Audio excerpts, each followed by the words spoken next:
It's Kai again. I wanted to come back to you all with another topic, and that is the meditation retreat that I went to on Salt Spring Island. That's here in just off the coast of Vancouver, and it was a 5-day retreat led by a Buddhist teacher named Heather Martin, and she did a fantastic job. Just explaining a lot of things that were a bit outstanding in my understanding around Buddhism and some of the philosophical tenets and such. So yeah, 5-day meditation retreat. There were about 30 other participants. It was silent, so that's something I've done before. So and I'm also an introvert, so silence is pretty easy for me. It was nice though because the silent aspect, not just because I'm an introvert, but also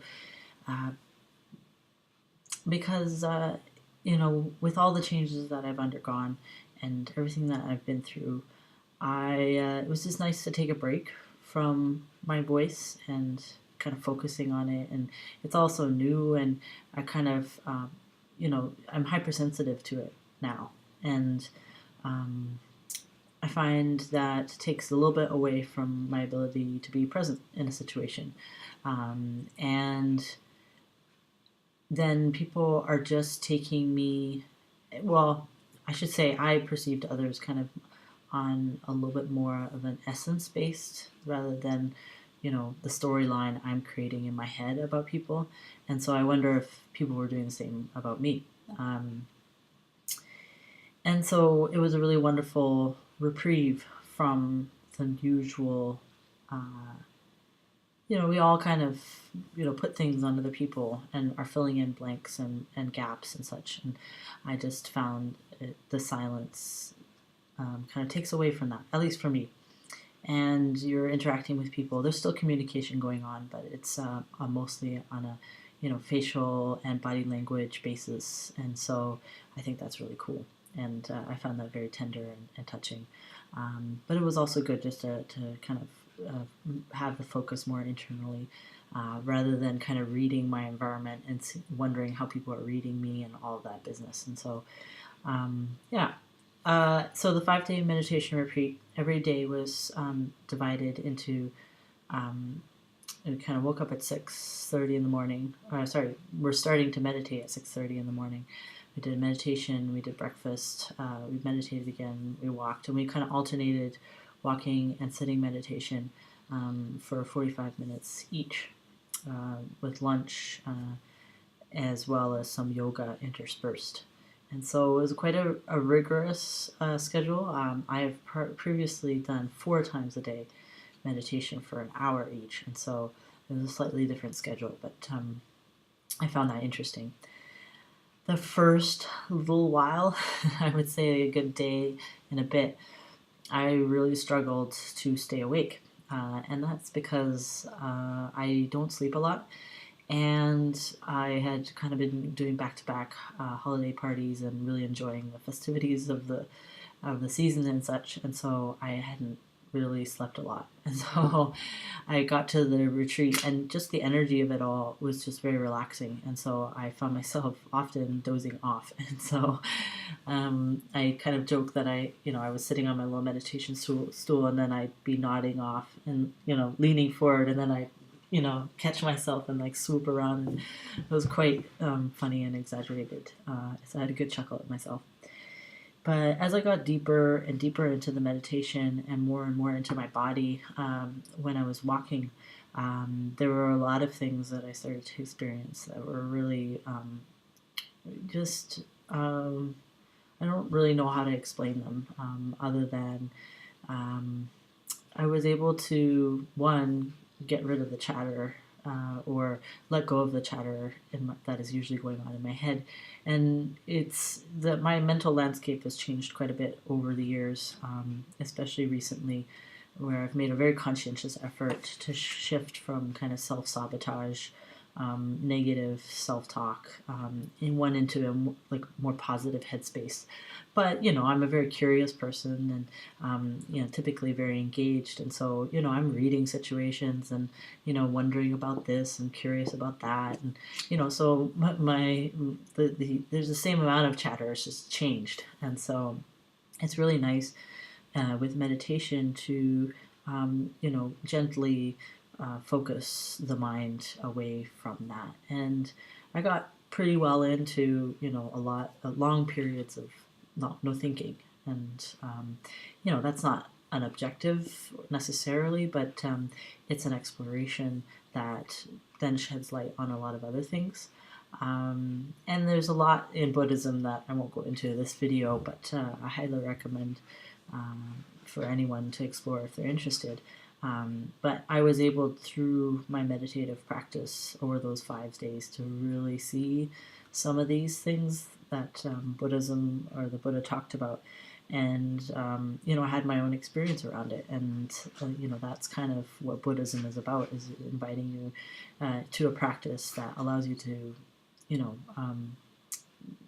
just see things differently than you would normally, kind of rushing, at least for me, rushing through life. And so I really enjoyed just a pause and kind of a refocus, because I oftentimes get spin my wheels on little things, and some of the teachings that Heather Martin brought just helped me to understand that to kind of keep the bigger picture in mind, not to take myself so seriously, which sometimes I do. And given the things that I'm undertaking, especially as it comes to gender transition, I mean, they're pretty serious matters. And but that said, it doesn't need to have this weightiness about it that I sometimes manufacture myself, right? Um, and there's this idea that there's kind of an impermanence to things, and that's unsettling concept to anyone, myself included. And so I became more and more familiar with that, and especially having let go, or realized certain things about my gender, I've tried not to make it like, in letting go of the female aspects.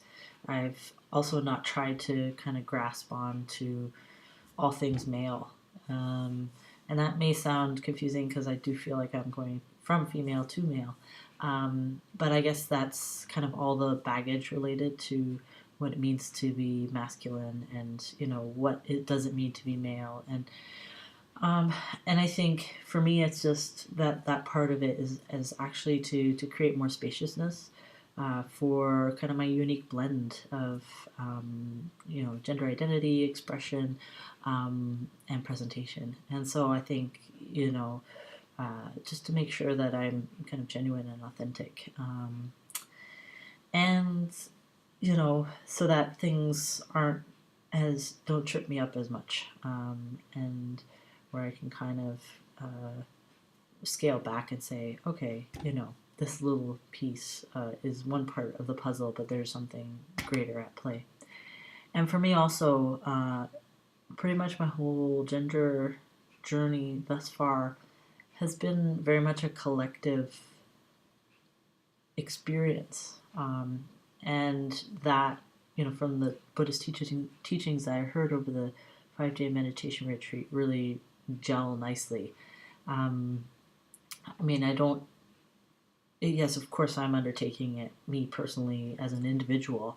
However, I mean, it's connected to so many different veins, and has such a ripple effect throughout my social network, my familial context, and whatnot. And so this is not something in isolation that I'm kind of going away and doing and then coming back. It's very much a collective lived experience, and that feels like it holds me so much nice. Like, I'm having a hard time explaining it, but this sense of the solid sense of self individual and separate from some, others, um, is something that I could easily have taken on. However, I didn't, and as a result, it feels, I don't know, it is qualitatively different. Not better or worse, it's just different, and I've really enjoyed and relished the collective thing, where I do really think that gender is a kind of a collective thing, or something you do together. In that I have a very deep-seated understanding of who I am, and conveying that to someone else. Hopefully, they receive me in that and respond to it. And even if they can't see it or understand it, they identify me as such. Those two pieces are really important.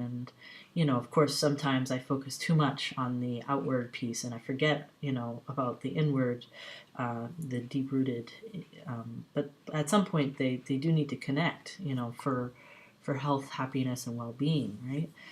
And that's why it's really saddening, when somebody misgenders us, right? And so, it's just this larger network and tapestry of who we are together. I don't know. I'll think about it more, but that's kind of at a first glance. And what else? There was fantastic food. There was like all organic and local, and it was just fantastic. And we did a lot of mindful eating, which is just kind of slowing down and really tasting everything, and noting the texture of things, and not rushing, which I typically do. I just like scarf go, mainly because I'm so hungry all the time. But there, I really just slowed it all down, and was able to really enjoy and appreciate. And what I found too was interesting. I was able to practice one of the kind of Buddhist ideas. This idea that we, cling onto things we really want or like, and then repel the things that we don't. And there's this idea that you shouldn't, or that kind of brings about struggle or pain or suffering. Those two actions. And if you're able to kind of just not have one or the other, just have nothing towards any matter, then you can kind of skirt around suffering. So, this is a very small scale example, but, say, for example, chocolate cake. I love chocolate cake, and, I could cling on to that and, strive to have as much as I possibly can. But in this meditation retreat, I was able to experiment with the idea, or the concept or experience of, the more, so one piece of chocolate cake is like this really enjoyable experience. It's fresh, it's light, and it's wonderful. And then I want another. And then I go and have another, and actually it diminishes, the enjoyment diminishes, right? I can't re-experience the first piece of cake again the second time, and that creates disappointment, and there's a bit of sadness, and of course it's on a very small scale, but if you use other kind of more extreme examples, the same kind of applies. And so I was able to kind of say, what, I really enjoyed this piece of chocolate cake. I don't need another, because I know about this piece where it's just not going to be the same thing, even though that's what I'm desiring and wanting. And so, I mean, that's a, like I said, very small scale, small example, but you can see how it might come to bear in other situations. So I was, kind of figuring out my relationship to attracted to certain things, and then was also exploring aspects of pain, because anytime you're in sitting meditation for 45 minutes or more, your body responds in certain ways. And so I was able to also look at the things that I repel and I want to be far away from, or get angry at, or whatnot. And, pain or physical discomfort is, something that I am very afraid of. And, so it's kind of facing those aspects and exploring, the edges of that, and trying to, demystify pain, physical pain, and, not add more to it, because oftentimes we add to our own suffering by adding layers of story or, mistaken beliefs or, these messages that actually aggravate and heighten that experience rather than just letting it be what it is, which is just physical pain. But things like this pain will never end, or I worried it'll be chronic, or whatever storylines we have that actually really worsens it. So, yeah, how do we add to our own suffering, but based on our perspective of that suffering? So, I could go on and on and on. I just wanted to give you a bit of a taste, but there were a lot of elements that came for me, and also, some of the things that I want to explore this year.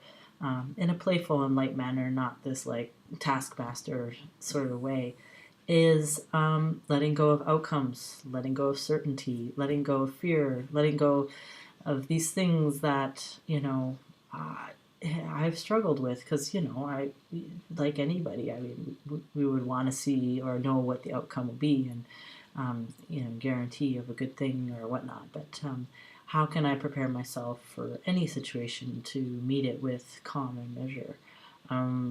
That's like an ongoing practice for me, that I can, not be clinging to the good times and pushing away the bad times. I can just kind of be this, steady force, whatever comes.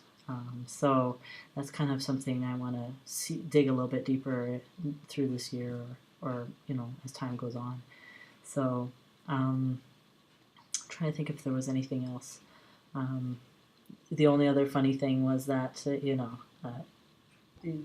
was interesting that I drove home with some of the participants. We drove back to Vancouver together, and so it was funny that they assumed that I was a gay guy, and so I thought that was interesting. I guess I'm still surprised when people properly gender me.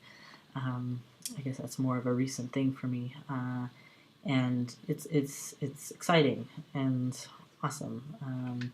And then I find it funny, the gay part. That's I mean, I'm definitely identify as queer, pansexual, or whatnot, so it's not like way off the mark. But it's interesting that people piece their own stories together, and as I get to know these people, I'll clarify. But I didn't want to go into a whole thing right at that time, so I held back, and I was like, well, yeah, because they made a comment about I'm just a very huggy person, and so I say goodbye by hugging, and this guy got back in the car with me, and he's like, because I guess this one guy was kind of jarred by that, or not jarred, but just a little bit awkward, and he got back in the car and he's like, oh man, all those straight guys so uncomfortable with hugging, and I was like, oh, okay.